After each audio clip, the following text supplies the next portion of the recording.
ရဏဂုံနဲ့သီလနဲ့ကလူပြေနတ်ပြေတန်တရာနဲ့ပြောမယ်ဆိုရင်လူပုံနတ်ပုံပဲရောက်နိုင်တယ်ပြမဘုံမရောက်ဘူးမေတ္တာပွားလိုက်လို့ရှိရင်ဇံရပြီဆိုရင်ပြမဘုံထီအောင်ရောက်တယ်ပေါ့သူတို့ဆိုလို့ပေါ့နော်အဆင့်ချင်းကလည်းကွာသွားတယ်ပေါ့ဒါဖြင့်အဲ့ဒီမေတ္တာဘာဝနာပွားတဲ့သမထကျင့်စဉ်နဲ့ပို့ပြီးတော့တမိုးရှိတာရှိသေးလားလို့ဆိုရှိတာပေါ့တဲ့အမြင့်ဆုံးကတော့ဘာတော့ဆိုလက်ဖြောက်တတိအချိန်လေးမှပဲမမြဲဘူးဆိုတဲ့အမှတ်တင်ညာလေးဆိုလိုတာကဝိပဿနာတရားကိုအထောက်လိုက်ပါအရာခတ်သိမ်းဟာထာဝရပြောင်းလဲနေတဲ့အရာတွေသာဖြစ်တယ်ဘယ်အရာမှမတည်မြဲဘူးဆိုတာလေးကိုယ့်ရဲ့ရင်ထဲနှလုံးထဲမှာဆွဲမြဲစွာမှတ်သွားပြီး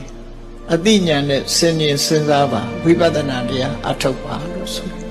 မမြဲတဲ့သဘာဝကိုစဉ်းရင်စဉ်းစားနိုင်တဲ့ဝိပဿနာဉာဏ်ရပြီဆိုရင်တော့အဲ့ဒီကုသိုလ်ကတော့အကောင်းဆုံးပဲလို့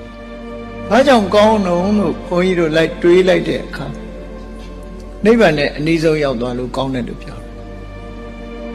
အားလုံးကနိဗ္ဗာန်ကိုဥတည်သွားနေတာအနေဆန်းတင်ညာမှာပေါ်ရပဲနဲ့နိဗ္ဗာန်ကိုရောက်တဲ့နည်းမရှိဘူးဘုန်းကြီးတို့ဗုဒ္ဓဘာသာဝင်သူတော်စင်တွေမျှော်မှန်းကြတယ်နိဗ္ဗာန်ချမ်းသာကိုပို့ဆောင်ပေးနိုင်တဲ့အနိကဆုံး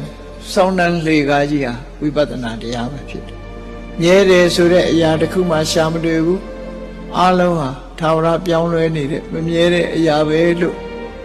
ဆင်ញင်သုံးသပ်နိုင်ပြီဆိုလို့ရှိရင်တော့တေချာပေါ့ဒီကုသိုလ်ဟာအမြတ်ဆုံးပဲ